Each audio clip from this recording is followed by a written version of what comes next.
Good evening, everyone. Hey, it is I, Axel Raven, welcoming you, everyone in the SFL Nation, SFL community, SFLM players, coaches, and everybody in between. Welcome to Minor League Fights and Insights. This is episode number 4. We've been doing this for about a month now. This is number 4, which is really exciting. I didn't know, leading into this from when I had the idea back in June, didn't really know how this was going to play out. I'm really excited to see that you guys are all joining, that people are watching it, seeing, a couple days after an episode goes out live. There's still at least 50 to 70 viewers, which is great to hear, great to see on the channel. Really welcome everybody here. Happy Wednesday, happy hump day. We're inching our way to opening kickoff next Friday, so a little over a week away. And so let's get started. We're starting a little bit late, so thanks for being patient with us. All right, so I'm going to switch over. We have great guest here tonight. We have Andrew Rastelli, who is the Deputy Commissioner for the SFL. He is also very in charge of the SFLM. Curious, Andrew, would you be willing to give us a little introduction as to who you are, maybe a little bit of your history, what's involved with putting on a show that is the SFLM going into its 4th season? Hold on. I forgot to unmute us. There we go. Can you hear me?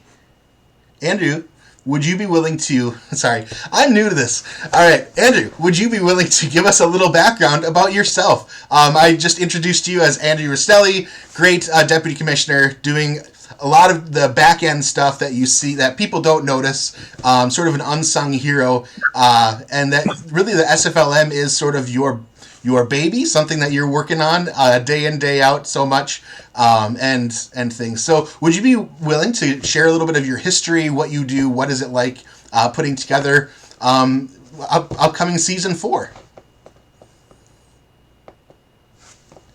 Not sure why I can't hear you.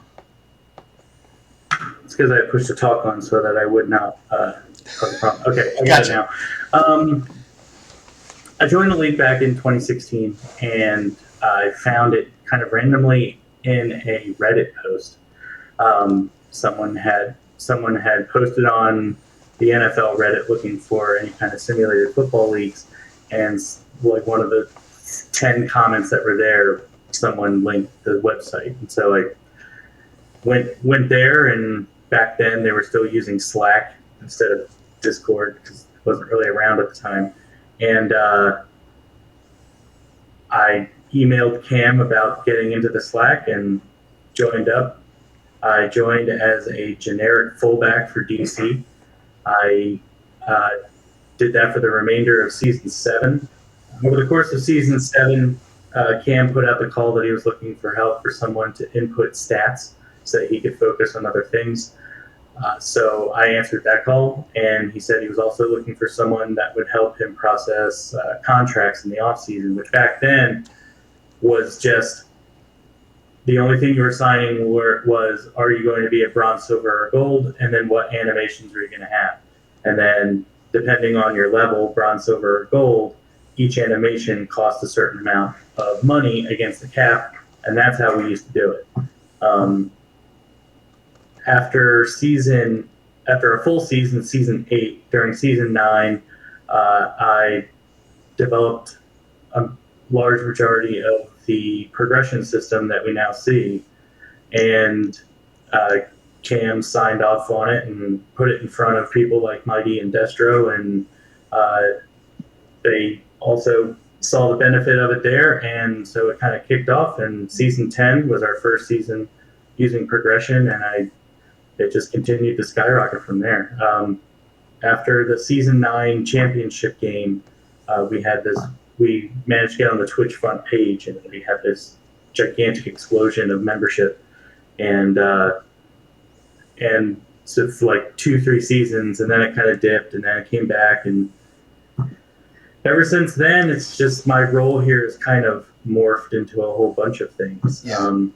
But Cam and I talk very regularly about we're usually thinking about the next season while the current one is going on, and doing things. So that pretty much sums up what I do on a regular basis. Cool. Has Cam made you a badge to wear at all? Curious. No, he hasn't. Okay. In fact, I was elected into the Hall of Fame in the first class, and everyone got a cute shirt, and I still don't have mine. So. All right, you can hold it over his head. It sounds like I do. Good.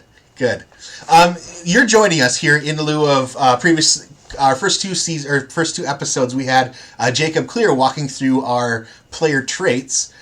We took a little break from that last week, but we're back at it again this week. Hopefully to finish them off. We've got 1, 2, 3, 6 left. We left off on pass rush.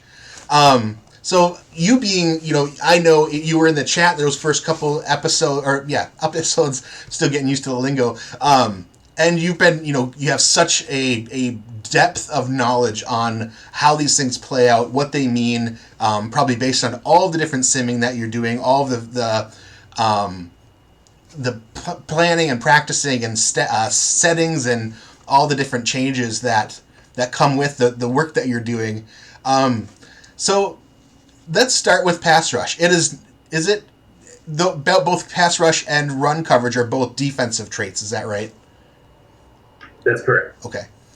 So how does that play out then with defensive linemen, so that's both DTs and DEs, both types of linebackers, cornerbacks, free safeties, and strong safeties all have those two traits, the pass rush and run coverage. How do they play out differently with the different positions, or which ones are really valuable to have? Which ones are you can maybe wait till later? I've heard like free safety probably doesn't need pass rush, depending again on your defensive scheme that you might be running, etc. Tell me more. So pass rush is it helps your player shed blocks on a passing play, and enables them to kind of find a route to the quarterback in order to attempt to achieve a sack before he throws the ball. So for APF, this is most useful on defensive line, so defensive tackle, defensive end, and linebacker, because they are most commonly pursuing the quarterback. So defensive line is pursuing the quarterback pretty much in every play, and linebackers pursuing the quarterback on blitz packages, depending on which linebacker you are and how many are blitzing. Okay. Cornerback is the only defensive position where it's not a primary attribute, it's a secondary attribute, and that's because generally your corners are in coverage, dropping back, not heading towards the quarterback. From a football standpoint, your safeties tend to blitz more. From an APF standpoint, at least in the SFL, not so much. Actually, your corners, if you look at the record books, I think we hold records for most by a DB even, and I think that a cornerback holds the record at 3 or something like that, or 6. It's something like that. So it's really not some, even though it's primary because that's the way the game values it. For the safeties, SFL coaches tend not to blitz safeties; they tend to blitz corners. That's interesting. If they're blitzing a DB at all. Okay, that is interesting. How, again, like you said, it's with it being secondary for corners and primary for safeties. Though how that actually plays out is actually the opposite in actual behavior of how the SFL coaches play that. Similarly with run coverage, or tell me more about run coverage. Again, it's a defensive-focused trait. And are there ones, I can only imagine, like you were saying, cornerbacks are probably secondary, but it's primary for the other positions? Yeah, so same exact thing. So pass rush and run coverage tend to play hand in hand. It's a primary for all defensive positions except for cornerback. And run coverage, what it does is it enables your player's reaction to a run play. So if you're a rushing defensive lineman and the ball is handed off, your player will react, turn, and pursue the runner. If you're a defensive back that is dropped into coverage, when the handoff happens, a higher run coverage, your player will drop out of coverage and pursue the runner. And then it also helps them pursue the runner as quickly as possible. So get them the right angle to make a tackle. It plays into hand that as well, but it's mainly the reaction to the run. It's the reaction like, this is not a pass play, boom, pursue the runner. And Gotcha. that's where it comes in. Cool. And again, knowing that there's other animations as well, and we'll cover those in a future episode, and hopefully you'll be able to be willing to come back and help us talk through a lot of these. But there's like Run Reader, I think is a animation that I myself as a linebacker, that's one that's available to me. And does that like increase the stats? How does that play out? Is it just like every once in a while it would run a different type of animation kind of thing? So one thing to remember about all SFL animations is none of them increase base stats. Okay. So in APF, there are animations or abilities that just give a boost to your attributes. We do not allow those because they circumvent the progression system. Gotcha. So any animation that we have, so like Bulldozer, by the APF standard, increases your run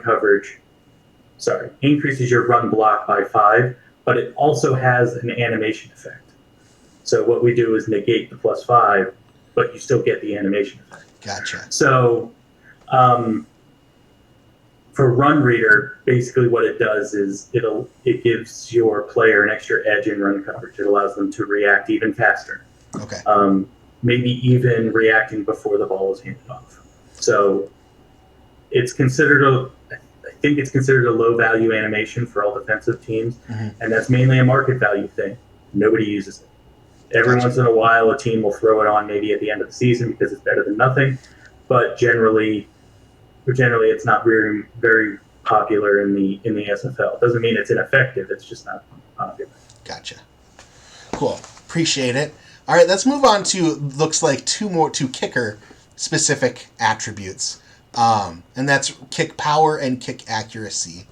Do you want to talk a little bit about those? I mean, they're pretty self-explanatory. Kick power dictates how far you can kick the ball, and kick accuracy dictates that your kicker can kick it where he wants to kick it and doesn't kick out of line all that often. So it also plays into punter. They use the same. There's no punt power, punt accuracy. It just uses kick power, kick accuracy. So they're interchangeable. Okay. Accuracy obviously has a bigger effect when you're further away, and kick power, the same thing. Like, it's all about shortening the field. If you have a Kramer Jackman, which I think is pretty much the only kicker except for maybe Shark Tarkington, who has their kick power and accuracy pretty much at 99, that's valuable. You have that possibility of shortening the field to the point where you can go for a field goal from the 40 and be secure in the fact that that's going to happen. Wow. So, very cool. All right.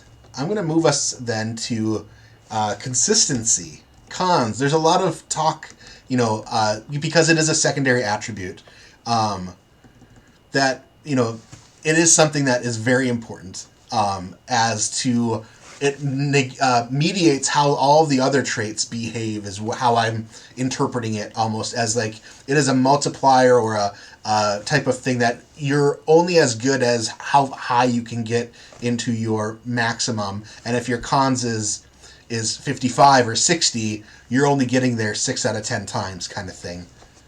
Tell me more, like how do we demystify it even further at all? I'm not sure if I can truly demystify it any further. It's consistency is probably the most difficult attribute to explain. I've heard it explained a bunch of different ways from a bunch of different people, and nobody, well, I shouldn't say nobody. Most people are pretty sure what it does, but they're not 100% sure. So, or at least they're not 100% sure how it works. So Sure. consistency, I think the favorite theory is like you explained it. If you have 90 consistency, then on any given play, your player is playing to the best of their attributes, abilities, pretty much on every play. If you have a player at 50 consistency, your player is playing to the best of their ability, maybe only half the time. I've heard other theories that consistency, the higher the consistency, the more often your animations will occur and activate. And the lower they are, then the less likely. Interesting. I have not heard that from many places, but I've heard it from enough where maybe it's a possibility. Sure. So I think that the first theory is the more likely one, but who knows? But yeah, I think that's the most likely scenario. I mean, so the other thing that's weird about consistency is that quarterbacks, it's a primary attribute, and that's the way it's dictated in the game. And I don't really know why. Because at first I thought, oh, well, it's because they only have a few different attributes that actually matter for their gameplay. But then you look at offensive linemen, and that's not the case. Offensive linemen, they have 3 primary and they have 3 secondary, one of which is consistency. So that's not really it. I think that quarterbacks are special. They're always going to be special, and they always are special. So I think that consistency is something that people should focus on. But just remember that every week you spend increasing consistency is a week you're not increasing something else. It's kind of the give and take of progression. Yeah. And I've always heard like, oh, if you're going to do like a secondary, and if you're a copper, do 7 of something and toss 1 over to consistency or something, just like by chipping away at it, it can only, and why people, it sounds like it, that it's important is because it through people simming and through the 17 seasons that has been in SFL as well as the 3 in SFLM, there has to be like visual evidence that those with higher consistency seem to perform better more often. Or else, and not just the sims that we've done officially. There's also the thousands and thousands of sims that people have run while game planning. Yeah, gotcha. And people, they watch those too. And now with the emulator, you have coaches that are running 4 sims simultaneously, so they can get quadruple supposedly game planning time. Wow! And that can, so you're seeing that we're watching a lot more APF, and it's helping us kind of better understand how certain things work. And consistency is one of the mysteries that I think we've managed to pretty much solve for the most part. Awesome. Well, good.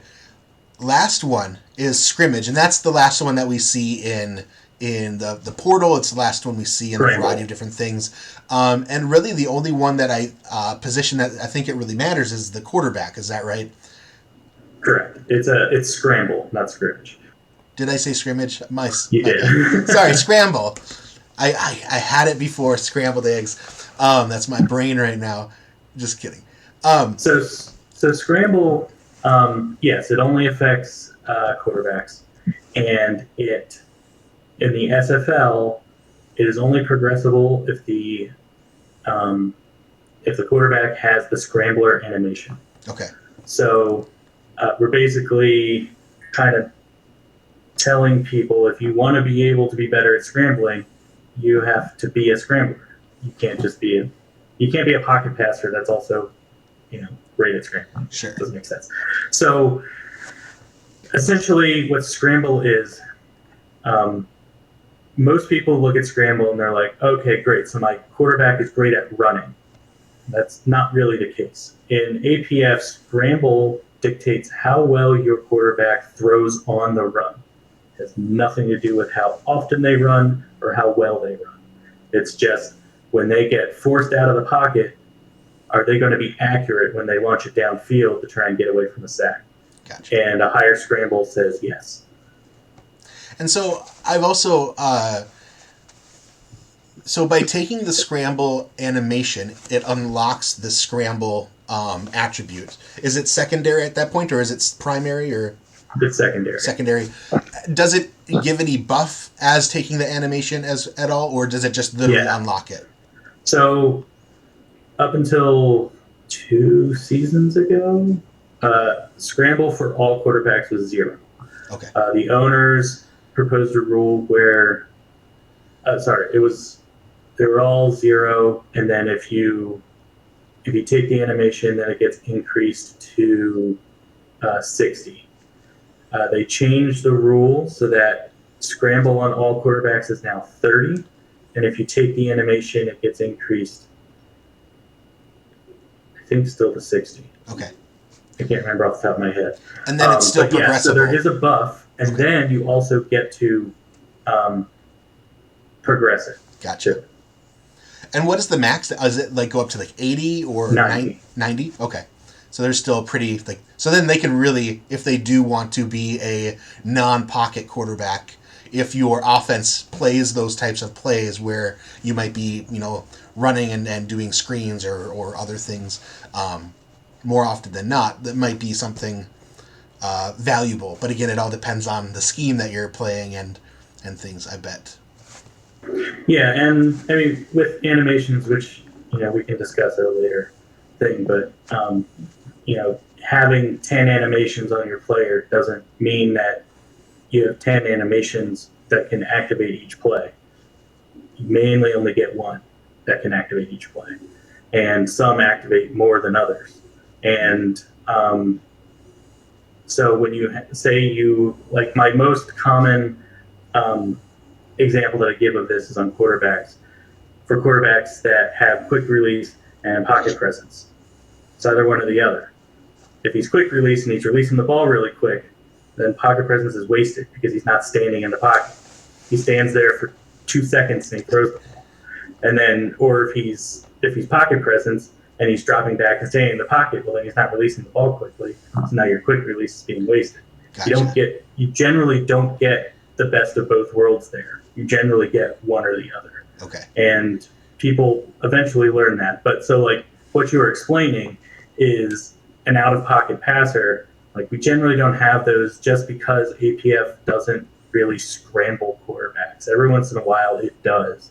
And it's good to have in that case. But for the most part, in order to avoid a sack, you just want you want your receivers open so your quarterback can throw and just not even be in the equation. Cool. I'm excited for again. I don't know. We don't have a date yet set for when we dive in deep to like a deputy commissioner hosted masterclass on animations. But I'm excited for when that happens. I can only imagine it might be around like the 1st of November or something like that. It'd be great to so give us like a few weeks to get the season underway. But as players are progressing and now with the option to take animations, it's even more valuable to know what do they actually do. Do I take them early? Do I take them later? Etc. So I think, I appreciate your time today. I appreciate the time that you might give us in the future. And I just want to applaud you for all the work that you've been doing behind the scenes to get the season going, for the season you did last season, season 3, that I was part of. I just appreciate all the help for all the DMs and everything that you offer everybody. So Andrew, really appreciate you being on here, and I hope your son gets better and you have a nice easy evening tonight. So thanks, appreciate it, guys. Cool. All right, so I'm going to switch over now. We have 2 other guests joining us. All right, so here we go. Let's see, does this switch over? All right, so no longer have an intermission. We have our 2 additional guests, plus I never introduced him, Shane, our lovely Shane, our great co-host who's here. Welcome. Welcome to Tyler. Welcome to Jeff. Hey, Shane. I'm going to turn off this little intermission thing. Poof. All right. Cool. So we invited you here, Tyler and Jeff, and I'll have Tyler go first because I know he has more of a hard out. He has some planning NETMA stuff to go to pretty soon. But we invited you both here to talk through, continue our discussion on previewing of our variety of minor league teams. We've already gone through, I want to say, 5 of the 9. We've got 4 left. We'll do 2 tonight that you both are associated with, and then we'll do another 2 next week. So I want to start off. So I spent earlier today sifting through all of the player ratings and things, putting together these little graphic packages so we could see really what does it look like for each team. What does their makeup look like I've done before. So I'll turn that on here for St. Louis. I'm sorry, not St. Louis. That's the other SL. Salt Lake City. So looking at that, right now, I also noticed that you did just get a wide receiver as well, which looking at this is going to be should be a big game changer for your offense. Oh, absolutely. I mean, coming in as the brand new OC for a championship caliber club in Salt Lake City, taking over for the great Mike Twidsker as the brand new OC. I've got a lot of things to catch up on, a lot of big shoes to fill. And real quickly, Axel, I've said it before, I'll say it again. This show means so much to the SFL and to the SFLM. What this show means to the minor leaguers is incredible. Everyone who's not listening to it that's in the minor league is missing out on incredible tidbits, incredible pieces of information. Please keep it up. This is an excellent show. Keep doing what you're doing.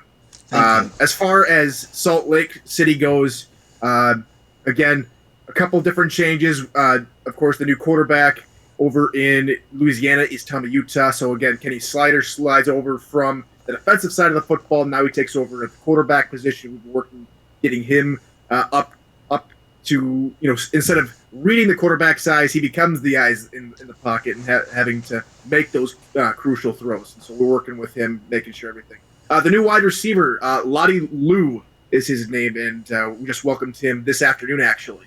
Happy to have him on board. And as far as what we're looking to do, our defense is our strength. So if I can help our players perform the way that I know that they can perform, we'll be in a good, we'll be on the right track. And for me, being a new OC, my goal this season and for the rest of the season, of course, is to win football games. But what I want to see more importantly is every single member of our rustlers become not just good players on the football field, but fantastic members of the community. So what I'm trying to do is help out and build those players up, mentor them, coach them in that vein so that they can perform on the field and off the field.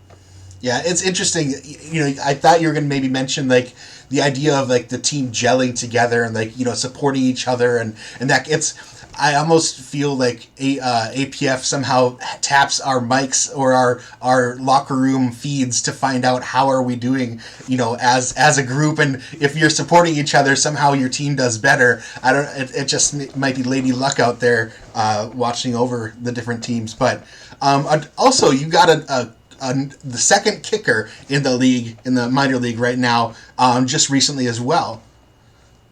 Yeah, Jordan Bradshaw, we're very happy to have him. He adds a lot to the club. I think having a kicker on your squad, just, again, like what DC said earlier, having a Kramer Jackman on your sideline means you can hit those long field goals, means that you can have confidence and say, you know what, a regular Joe Schmo off the street might be okay, but I've got a guy who's training day in, day out, training every week to make sure that, when it comes time for a game-winning field goal, or, we miss it, we lose type of thing, I can send out Bradshaw and say, hey, go kick us home a victory kind of thing. Yeah. And I think having Jordan on the sideline and when he's called upon on the field is more beneficial than having a regular kicker on. Definitely. And looking at, A. Sharp returning for, is it just the second year or is he third year? Do you know? I believe he's third year. Third year. Or, excuse me, second year. Second year. So he's coming back from season 3, silver level, which is probably, really a good wide receiver out there, set to make some big plays. I know that's a really hot commodity, especially with with maybe a newer quarterback, coming in, having a solid receiver to throw to, and now a second target in Lottie, right? Lottie Lou, to come in. Yep. Awesome. Bogey Barr, second year, coming in from season 3 as well. Frankie Custer, I recognize his name from last year as well. So really, like you said, the defense is pretty strong. You guys are looking to build a great offense cluster. Hopefully, you'll get a tight end to come in or a fullback. I'm hoping, week 2, week 3, once the play starts, people will start coming in. They can jump right into games and see their player right on the field there. Awesome. Any last words for Salt Lake City? No, we're hungry for another championship. # sounds like champions is our new moniker over there. In Salt Lake SLC. City. And, yep, SLC. Sounds like champions. And we're happy that we're there. We're glad to be in the position to maybe repeat again. I'm happy for the team welcoming me, and I'm happy that we have a good, solid foundation. The ownership, the organization, the coaches, the players, we're all working together to make a run for another chip, and hopefully come this time next year we've got all these guys on SFL rosters. I think that's my number one goal. So. And I think that's it. Yeah, I got Neba stuff to prepare for, but I got the last broadcast meeting to get to. So, Axel and Shane, thank you so much for having me on, gentlemen. It's been fun. Until next time, everybody, good morning, good afternoon, and good night. See you later, Tyler. Thanks for coming. See you. All right. Jeff, you're next. Lexington coach. So are you, right now in the information area, it's listed as, I think, associate or assistant coach or something. What exactly is the role that you're taking on Lexington? Yeah, no, so it's a great question with that, Axel. So there's a little bit of moving pieces here. So this is going to be kind of breaking news over here for the Miners show is Chad Rowland has reached a milestone in his life where he's become a little bit more busy than he had been with a promotion at his job. Ooh, so Ethan Kai, that had joined us here originally as a defensive coordinator, is going to be stepping up and having his opportunity to fully run a team. So that will be, coming out here, I'm sure, shortly because the season's coming and there's only so much more time for news to come out here. So what I'll be doing with him, along with Marco Swift and the rest of the staff that comes in here, really my role and what I play as the assistant is really the person that helps people get ready to be drafted. You have people that help progress, that build the playbooks, things of that nature. I am there to make sure these players understand what it's like to go from the minors to the majors, to make sure that their progressions are hitting where they need to be, to make sure that they're interviewing and talking to the right people, that they're in the right shows, they're in the right places, and really just kind of that managing of people that assistant role plays for me over there in Lexington. So we're really excited for this year. We have to kind of look backwards to go forward because this is a team that lost 7 players to the draft last year, which really was quite impressive to see. And we got at least 3 of them that are probably going to be in a running for Rookie of the Year. I'm personally pulling for David Burr and Bailey O'Shaughnessy to be running there on the offensive side of it. But at the same time, you see from the graphic here that we got quite a few coming back. We have a pretty even split. I was looking at the numbers here, and we have 6 second year and 4 rookies on the team. So much like Salt Lake, we got Jaleel Usman, and he's going to be sliding over from linebacker to quarterback for us this year. Sawyer Stern, very late add to us, but very welcome for us. We were praying and hoping that we were going to have a running back in our offense because we're not one that wants to just kind of go out there and sling it around. Yeah. He's actually we got David and Zachary for that are back around for their second year. So the offense is looking really strong with what we have. Yeah. I've seen Sawyer Stern. He is chompy at the bit to get on the field. Oh, he can't, we can't even hold him back right now. He's at the gate trying to punch it in every day. That's awesome. It's what you love to see on these teams. Yeah. That energy. We went through one running back that was here for a couple weeks, and not everybody makes it. They're not cut out for it, and they just kind of hung up their cleats. And we were one of the last ones to get one, but man, we could not be happier that Sawyer's the one that fell here to us on the Lexington Minor. He fits so perfectly in the locker room. That leadership that we lost last year from all the people we lost. He stepped up greatly to help fill that. And it looks like he's a pretty beefy running back as well. At 6'2", he's a pretty tall guy, and at 225, feels like he could have been a linebacker moving over to running back in some way. Yeah, he's not here to juke you. He's not here to spin around you. He's not here to go around you by any means. He's ready to go through you. Awesome. Tell me about your defense. Looking at it, it looks pretty. Again, Isabella Blackwell, Travis Arthur is here in the chat, and Daryl Bullock was from last year, I believe, as well. Mm-hmm. Yeah, we got real lucky here. Our secondary is a lot of them are returning here for their second year simply for the fact that they joined late last year and they just didn't have the value to teams. And sometimes you got to look at that as a rookie that it doesn't matter how good of a person you are or how great of a fit you are in a locker room. An SFL team just can't start a 50. They can't start a 60 and be successful. It's just not going to work out. So their loss was our gain because now we have them for a second year. And the fact that, you got to look back, and I think everybody's going to be looking at, I believe it's a Tacoma that's returning almost their entire offense. The only chance we have to stop them and to run with them is to be able to stop that passing game, to be able to stop a Johnny Reno, to stop the receivers over there, to stop that. And that's going to be Daryl, Ty, Isabella coming back for their second. Travis is on like a 1.5, one of those players that joined a little bit late, but is also, you'll see him around the boards always. And Horace here a little bit late gives us somebody in the middle. So, we definitely feel good on the second levels on both the offense and the defense. I think the whole minor leagues right now is struggling with the trenches. I think the teams that get the first offensive lineman or the first fullback or get one of the few defensive linemen that are in the league right now are really going to have an advantage in that run game. But we're feeling good about our backside here and our specialty players. Good. And the kicker, her name looks familiar. Is she returning our past running back that has really amped up her foot? Absolutely. She decided that there was a little bit more competition in the running game and wanted to see her shot at the majors there, and had always kind of just done it for fun, kicking the ball around, but now has decided to make it the full-time gig, and we couldn't be more thrilled for that. With the young offense we have, it's going to be all about any points we can get, and Brooke's going to be having to fill huge shoes from Chance to win, who's punting over in LA now. So we're really glad to have her, because without that, when we got Chance last year, it really turned things around for us. So we're hoping for the same thing out of Brooke. Yeah, that's great to see that someone, and similarly with these season 3 individuals who were not drafted, wanting to change and get maybe one of those higher profile quarterback positions.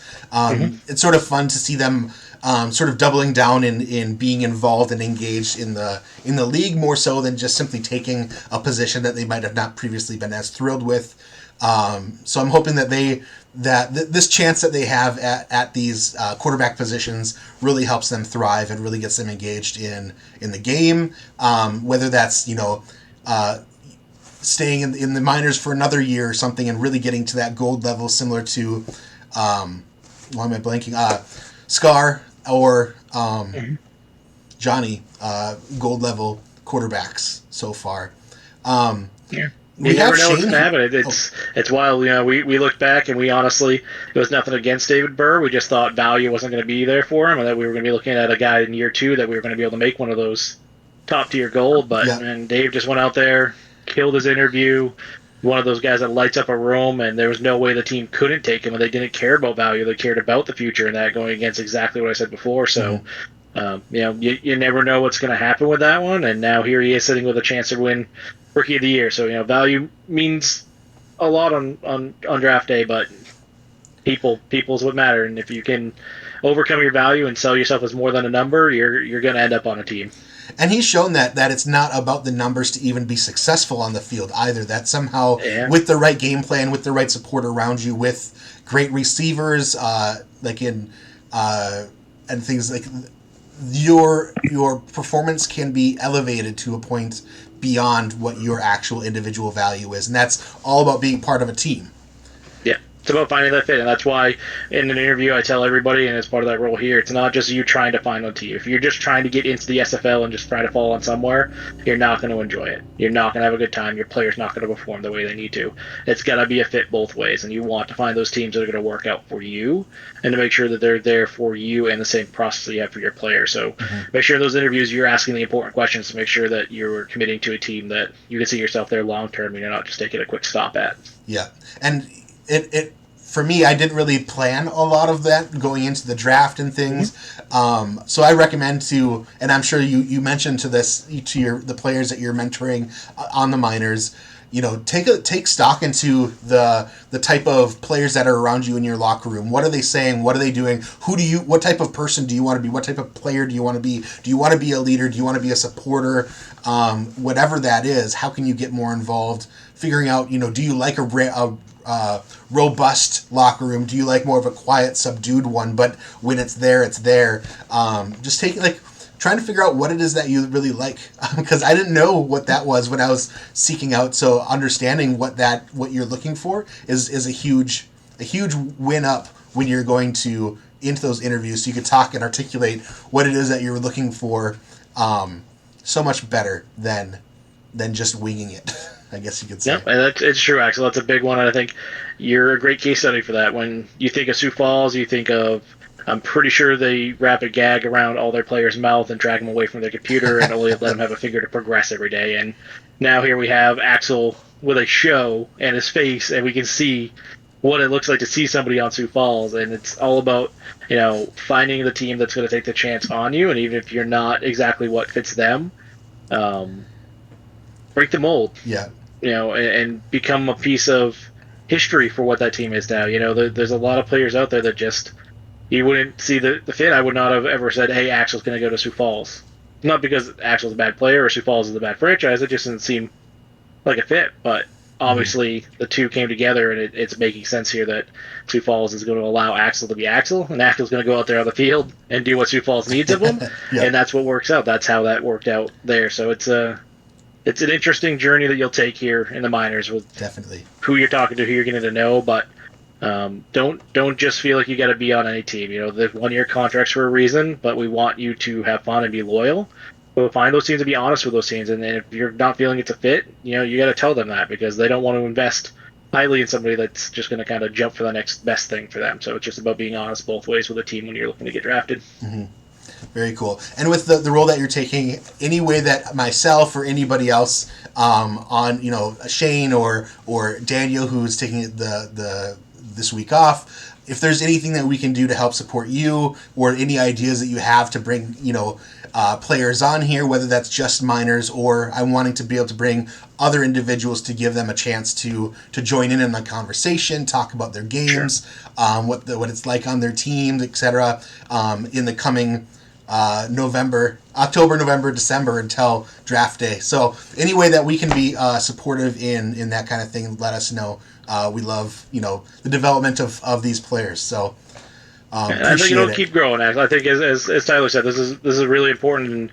And I was part of year one SFLM.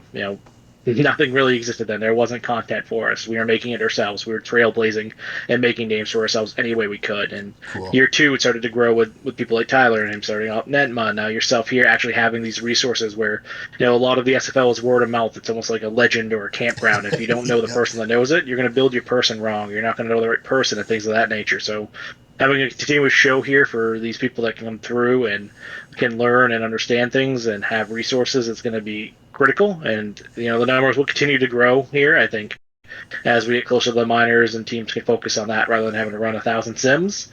It'll be a lot easier to get other people on here to share those things. But I think this is a wonderful thing you're doing, and anything we can do to help support the minors, you let us know as well. Will do. Thank you so much, Jeff, for coming on and sharing the minor love with all of us. Shane. The best time. Enjoy it, everybody. Okay. That's all I can tell you. Awesome. I still miss it in the majors. You want to get there as quickly as you can, but don't blow that moment. There's nothing like a minor league locker room. Absolutely. They're your fam. Totally. Cool.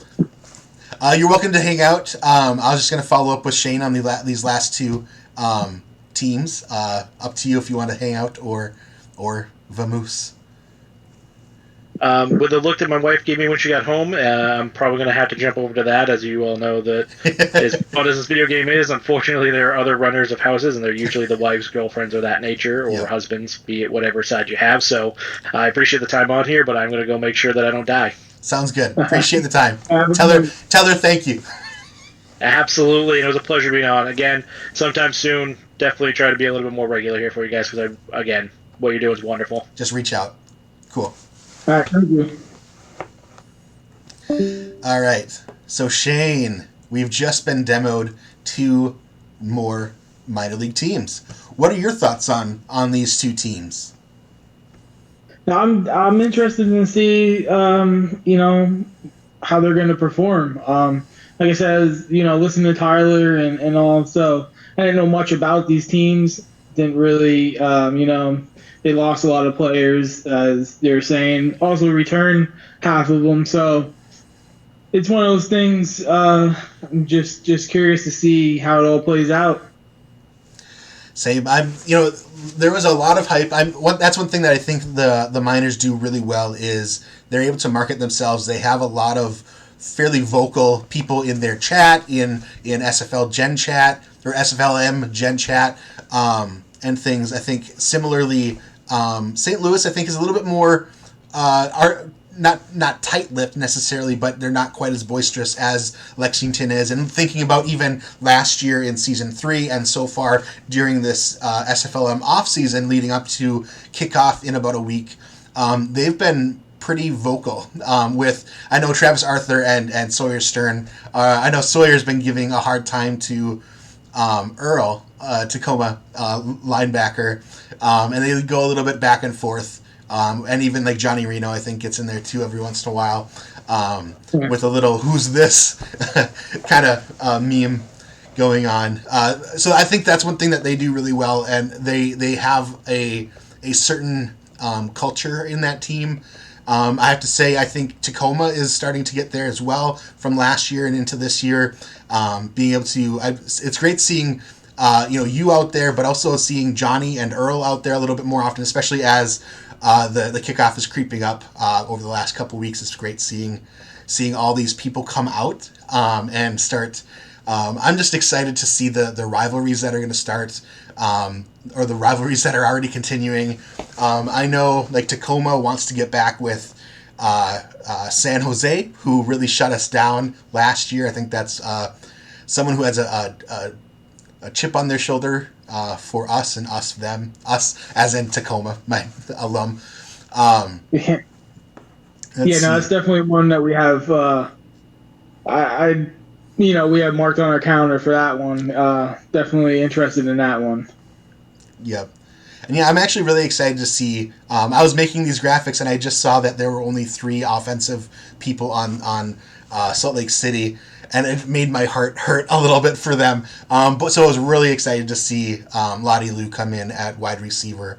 So at least they're at 4, which is not on par with others. Obviously, there are a couple teams, Tacoma included, that have, I believe, 5 offensive individuals. But again, they're returning a lot of their defensive individuals as well at Bogey Barr and Frankie Custer. So they're going to be, I think, defensively a pretty solid team. And then with Ace Sharp out there, I think he'll be able to grab anything that Kenny Slider is probably throwing at him, unless your brother Mark has something to do with that, knocking that down or things. But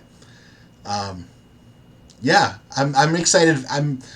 So we went through 2 teams today, and next week we'll be following or finishing up with San Jose Flight as well as then Madison Lynx, our final 2 teams to preview. So our next week will be again on Wednesday at 7 to 8 p.m. Central Time, and that's roughly, right now we are, I think, a week and 1 day away, not counting tonight, a week and 1 day from kickoff. So next week we will be roughly 1 to 2 days away, which is, that this next week is going to fly by. I want to see everybody that's listening right now get into SFLM General Chat and give yourself some hype, give your team some hype, call out some of the best players on your team. Are you going to take your week 1 victory, or are you going to take the loss laying down? I'd love to see people get a little rowdy in there. Usually it's about probably 4 or 5 days before the game that people start to get the competitive edge in chat, and I'm really excited to see that happen. People that might have any visual background, I have a background in design, so I made some animated graphics for Tacoma. I made one for Madison. People could make, you could use GIMP or or Microsoft Paint for whatever you want, or Microsoft Word even, and take a screenshot to make a little graphic. What, it doesn't have to be an animated one. It could be anything, just to put like a little icing on the cake for some of the competition. Maybe it's Salt Lake City wrestler, like a cowboy wrapping up, a bird or shooting a bird, and because the wrestlers are battling the flight, or you never know. I'm just saying, get out there, get a little rowdy, start some of these all in good favor, all in good natured rivalries. So any last words for anything, Shane? Before we wrap like you said, I'm excited. It'll be here before you know it. Next week, week 1. I think everyone's getting excited about it. We've been waiting, for how long now to get this season going. I can speak for Tacoma. I know we're ready to get out there and make a run at the championship. We feel like we have the team to do it this year, and I'm pretty sure all the other teams feel the same way. So I'm just ready to get this thing going. Cool. I wanted to give my last little minute here. I want to share. So not next week. Next week we'll finish up with the final 2 teams and probably preview the first week of games that are going to be happening. After that, then we'll probably be trying to see what we can do to cover the 4 games that take place during Friday, the Friday previously. Talk about the winners, losers, what was the game like, some highlights. Who was like the player of the game, maybe people's certain stats from the game, etc. And then again, we wanting to not just do or have a focus on the games themselves, but then still having the learning aspects. So dividing our time right in half, just kind of like what we did today.